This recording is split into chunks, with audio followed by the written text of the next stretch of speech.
everybody, I know it's been a while, and I do apologize, but I've just been a little busy. But today I'm back with a vengeance, because today we're going to be talking about Punk Magazine, the best of Punk Magazine, if you will. Now I still have to review all the books I got, but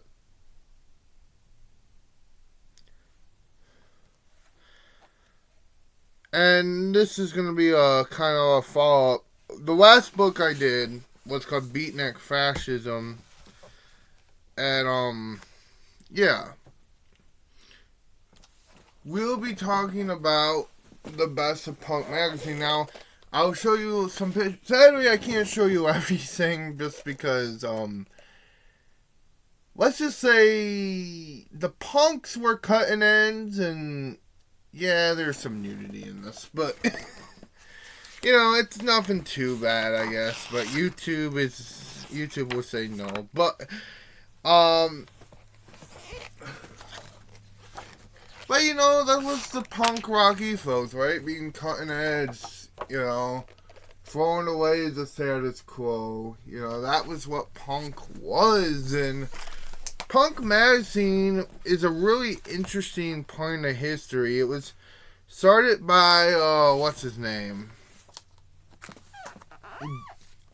Crap. John Hogsum. I'm sorry if I messed up his last name, but John Hogsum. And believe it or not, even though punk, the word punk goes back since the 50s, actually. Well, the first band, though, what was called punk, was actually a 60s band called Question Mark and the Assyrians. This magazine pretty much gave the idea to call these group of people, like the Ramones, Patti Smith, and all the CBGB scene, punk.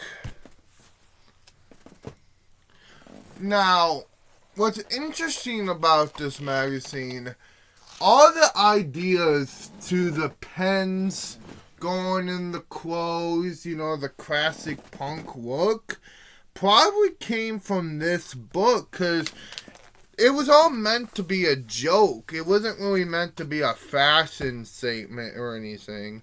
In this magazine case, it was just kind of meant to be a joke. But what's interesting, people kind of adopted, you know, the pens and the clothes and holy everything and the spiky hair. And before the Sex Pistols, actually.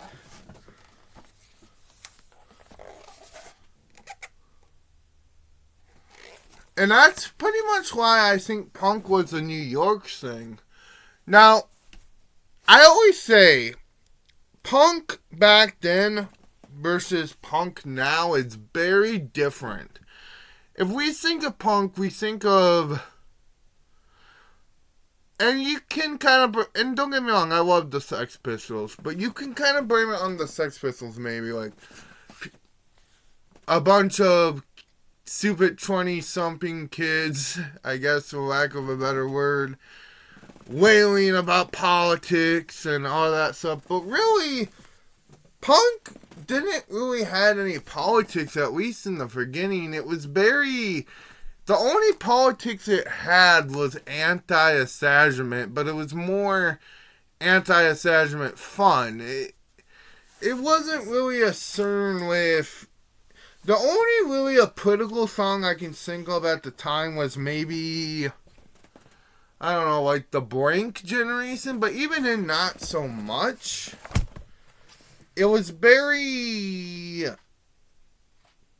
it's interesting. It was very anti-establishment, and this magazine is a good look of what punk actually was at the time. You know, it was more about, like, this stuff, you know, stupid stuff, like B-movies and pop arts, and if you like punk, you should pick this up. Now, if you're expecting to buy the actual magazines, I hate to tell you, but that's gonna be pricey, man. But this is a good way to read all the punk magazine and get and get good off your buck. So pick it up. You can find it on Amazon. Interesting book. And an interesting part of history and pop culture. So have a good day and bye.